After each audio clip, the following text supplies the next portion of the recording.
This episode of Cape Ann Today is brought to you by The Building Center, setting the standard for quality and service since 1903.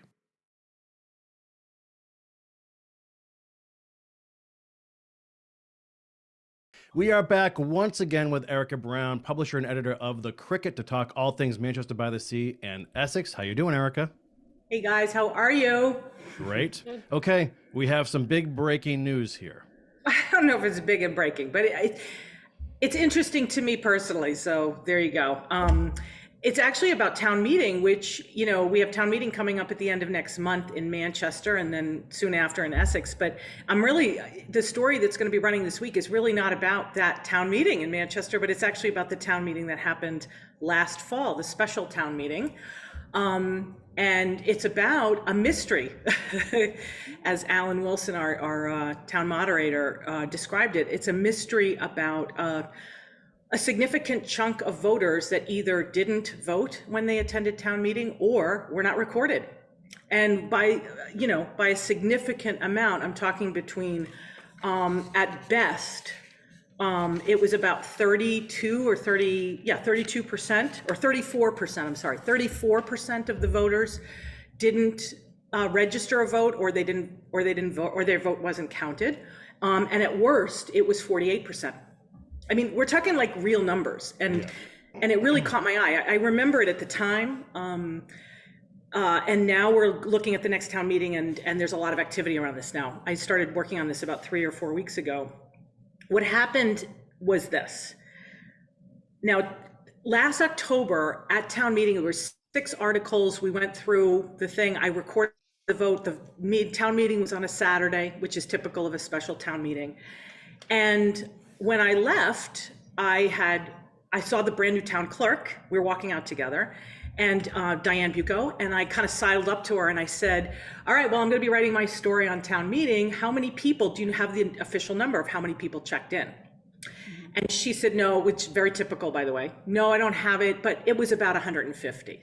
So that's what she told me, right? So we walk out the door, I go home, I start writing up my story, and about all of the votes added up to around that number. So nothing seemed off to me. And I wrote my story and I published it the following day. And then on Monday morning, I got the official tally from the town clerk, and 228 people showed up and registered. Now, so I was like, what? So I called and I talked to Alan, I talked to, Diane, I talked to several people, and I said, what is going on? And they said, yeah, we know that there was a discrepancy. We know that there's something going on, and we don't know the answer. Now, in all fairness, there wasn't urgency from a common sense point of view, which is usually my point of view. There wasn't a common sense problem because all of the articles that were passed, they passed with a margin that was so comfortable that even if those people had voted the other way, it wouldn't have changed the outcome, the material outcome. There's only one exception to that, and that was this article that was, pretty controversial about the town of Hamilton wanting to move the road, Tobacco Road. And I remember that. Yep. Yeah, remember that. Yeah. That was a close vote. Yeah. Yeah, that was close, but it actually benefited from a technicality. The town of Hamilton didn't file something properly ahead of time. Now, the truth really is they could have filed it afterwards if it had been passed, but let's be technical. And that basically was the reason why they have to come back anyway. So, okay, so we got to pass on those things. So we're looking at this, and I thought, all right, let's look to next meeting. Let's look at what the technical snafu is. What did they learn, and what are they going to do about it? So I reached out to Alan Wilson about 3 weeks ago, and I said, okay, what about that technical snafu? What happened? And he said, it was a mystery. They never solved the problem. Yeah, think about it. Okay, first of all, let me just say this. I don't like the word mystery in the same sentence, or even election the sentence about counting votes. Yeah. I mean, but no. And we're not talking about giant numbers here. 250 people we're talking about, right? 228. Yeah. And the highest performing performing combined vote, yes and no, the highest engagement was 151 voters. And the lowest engagement was the last question, which was 119 voters. And it was not the question to dissolve the meeting, which is usually when everyone's like, I'm out of here. Right. So Erica, I've never been to a Manchester town meeting. How do they vote? Okay. How There the you clickers Like count, you teed hand it up. count? It's like you Yeah. teed it up for me. Because I've been on quite a quest to figure out what are the elements. Because guess what? This is my own personal opinion. There's no such thing as a mystery. Right. Particularly in counting 228 votes. There's only an unsolved mystery. So Right. exactly. So there was no divine intervention. I think this was a perfect confluence of things that combine technology with people. And there is a lot of progress in what they're going to do going into the next town meeting to ensure that this doesn't happen again. And that's really the key. The key is really that. But here's the thing. Yes, in 2018, Manchester, well, actually it was before that, Manchester started. It was one of many communities I've learned since then. There was almost a wave of communities in Massachusetts that decided to go electronic, that decided to go with the easier and much more palatable voting technique of voting with a handheld device. And Rockport was one of them. And in 2018 and 2019, they really resolved to do it. They found a vendor. It was the same vendor that Rockport did, and Rockport did it at the exact same time. I talked with Bob Visnick, who's fantastic. And he said, we got the same brand. It was called Turning Point Technologies. And he said they've had a flawless experience. Flawless was the word he used. I also talked to the head of the Massachusetts Moderators Association. I talked to the Attorney General's office at length. I talked to the Secretary of State's office at length. So here's what I've learned, okay? First of all, I've learned this, and I found this really interesting. Nobody oversees the technology at town meetings. I'm gonna say that again. Nobody oversees the technology of town meetings. Now, the Secretary of State's office, Bill Galvin's office, very helpful. They oversee all elections, but they do not oversee town meeting elections. Now, remember, town meetings have been going on for longer than elections. They used to vote for Board of Selectmen members in town meetings back in the day. And town meetings have gone through a tremendous amount of evolution. Like they've been modernized. Like back in the day, unless you owned property and were a white guy, you didn't get to participate in town meeting. And today you do. So it does evolve, and you can take things like technology. Gadgets actually came into favor because A, they're private. People don't like that busybody look of like who's voting for what. They're also really good because they make town meetings more efficient. Gone are the days of having 3-night town meetings that go till midnight, which is how it used to be back in the charming good old days. But that actually made people not want to go to town meetings. You know, it takes a certain kind of person to go to a town meeting. They're engaged people. Right. I know in Gloucester, they don't have them. They have town meetings in Essex. They have them in Manchester, obviously in Rockport. But, and there's always, you know, in my experience, and Heather, I'm sure, I'm going to guess, I'm going to go out on a limb here. Heather, you always go to town meeting. Well, let's just say I always want to go to town meeting. Okay. I mean, town meeting is for the kind of people who are really engaged. I mean, it's in the Serengeti plain of town meetings, you have certain species of people who go to them. And, you know, you've got the preening kind of character, you know, the characters, and they actually make town meetings worth going to, you know. The op-ed people. Oh my God, exactly. Yeah. I like them. They get up, they blow V8. They give out like great one-liners sometimes. They're hilarious. One of my favorites happened like way back in the early 2000s, where some guy bellowed about somebody else that was well known and not liked in the town of Essex. And he goes, "We've dealt with him extensively and expensively." You know, I mean, you get stuff like that, people like that.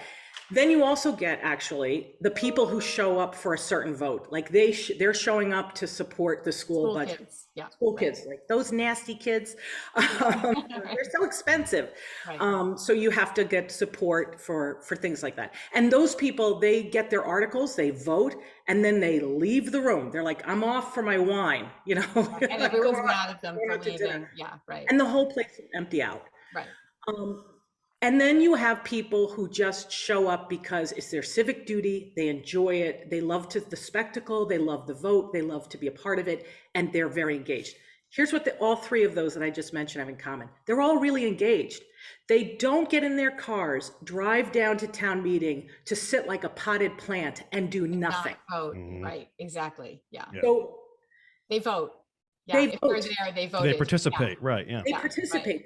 So that's sort of the commonsensical thing. But guess what? The official line for the town and for Alan, everybody is, it's a mystery. Everything worked right. The technology worked. And they're left to say it's a discrepancy we can't explain, but it's official. It's an official vote.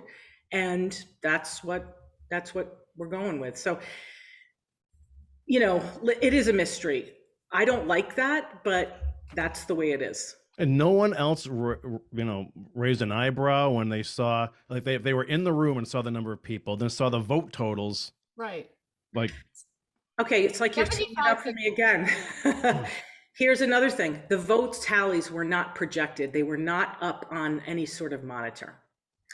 And the reason for that was because of COVID, we were split into two rooms. And in Rockport, they also were split into two rooms. They had a two-room town meeting as well. So it was very interesting to compare it there. So the town clerk, Diane Bucco, had a lot of other things kind of going on between kind of managing two rooms, the logistics, people coming in late, because of course you can register right up until the very end. Like they don't close the doors for anybody. So I think in the end, there was a difficulty to really track, and they don't track people who leave early, and they don't track people who come in late, and they don't track, and this is very important, people who abstain. So now it's hard to track people who abstain, to be honest with you, because if I abstain from a vote, I'm not going to say I abstain, and who's going to catch me if I don't do it? Right. But still, you can get a general sense for if 75 people in this of the total didn't vote, that's a red flag, and perhaps we should take out the paper vote and count and do it the old-fashioned way. You know. Yeah, Manchester needs bouncers and hand stamps. It sounds like. Exactly. And they need to keep track of who checks in, although they do that already. They do that with it. Yeah, they're going to do a bunch of things now. I hope they're going to have it in the new school, the new memorial school, which means everyone's going to be in one room. It's going to be a lot more streamlined. Alan Wilson is going to keep a tally now of people who come in. He's going to have the town clerk reconcile that against every vote against the whole number who registered. And if it looks like it's off by 10%, then it's going to cause something to happen, either a revote or a vote by paper or something like that. So that's all really good. What I would love to see is a monitor with the way they do it in Rockport, but what Bob Visnick was saying, which was interesting, and what I saw in a lot of other towns where they wrote the protocol into their bylaw, which we don't have a protocol for this kind of thing in our bylaw. But a lot of bylaws, what they do is you project the vote, yes, no, and if possible abstentions, but that's not necessary. Yes, no, and then the total number. They project the article that you can read first. So in Rockport, you can see the article, you can read it on a projector in front of you. You don't have to just listen to it or read it. You can see it. And the value of that is this. If an article is amended on town floor, which happens, you know, a good amount of time, they amend it on the computer, on the floor, and that is projected. So when you go to that vote, you're voting on what you can read in front of you that has been changed. And then once that vote is tabulated, then the number is put in front of you. So there are more eyes looking at it than just the town clerk or the town moderator. So that's what's happening. I mean, another thing I've learned out of this whole process that I thought was really interesting. Number one, there is no standardization standardization of either protocols or technology specifications for electronic voting in town meetings. While on the other hand, the Secretary of State has rigorous protocols for calibration, vendors, everything for optical scanners that capture your ballots when you go to vote on an election. And by the way, when you thread in your ballot after you voted in the voting booth, you can actually look and see that number click up, and you can see your vote being registered. That kind of thing doesn't exist. It's up to the town moderator and the town clerk, but it's really the governing body for town meetings is the town moderator and the bylaw. That's it. And then when it's certified, it's sent in to this, what's called the state court, the state house, to certify it, and they vote on it and send it back, and that's when it's real. When it's an election, it's the town clerk that is the conduit to the Secretary of State's office. She reports to the Secretary of State's office. In our count, it's a woman. She reports, she's the authority. She is the legal entity for Manchester for our election. And I just found that to be really interesting. These kind of near misses give you an opportunity to like really look at the wrinkles on, technology is great, but it's, in my experience, it's not the technology, it's the operating of the technology that often gets you in trouble. Right.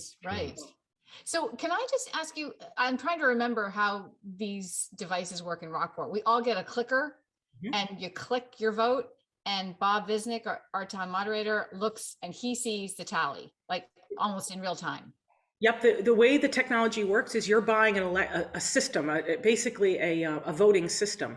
And it includes a device, a controller that you get. That controller has a serial number. That serial number is assigned essentially to you, but it's not done by name. Like what you can do later is you can say, I wrote down my serial number. I want to go back to town hall and for a certain period of time. And you can say, did my vote get registered? It's the same thing as putting in your ballot and seeing the number click. Oh, everyone should do that. Yeah, you can do that.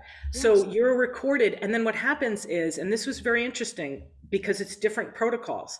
Like Alan Wilson was telling me that he goes along with the vendor. The vendor says it should take 10 to 15 seconds to register the vote, right?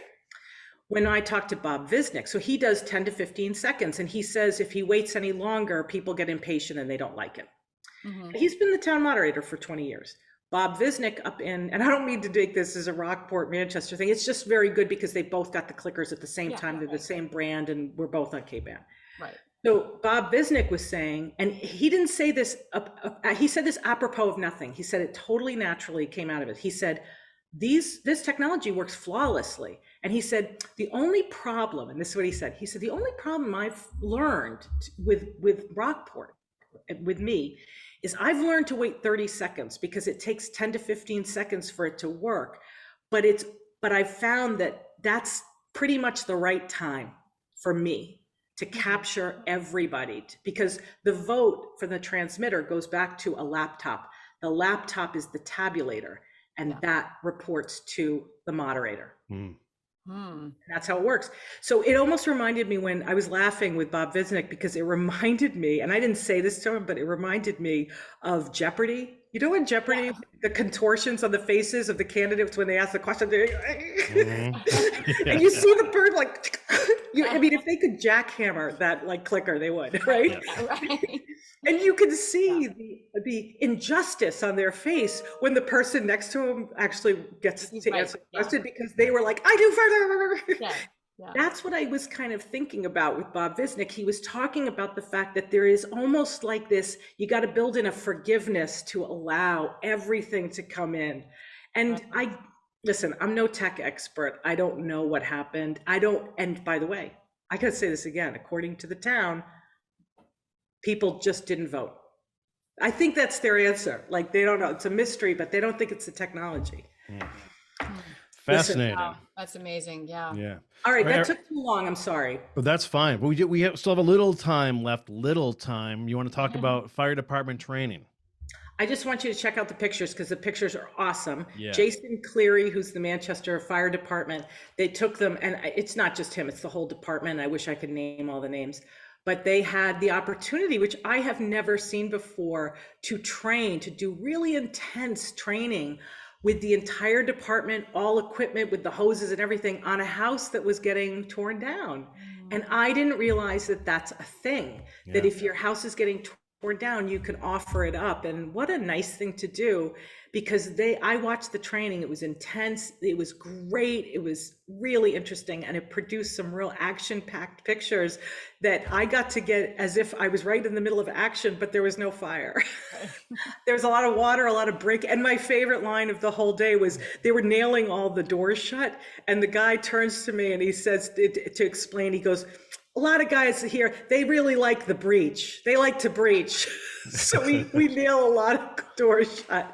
But it was just a lovely thing to see. I just thought, I love that. It's really nice to see them training and keeping up.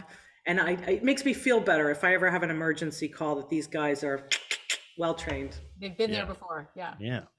Great stuff, Erika. As always, folks, subscribe to the Cricket. Erika Brown keeps track of all the subscribers. She's counting. With a clicker. Yeah. Right.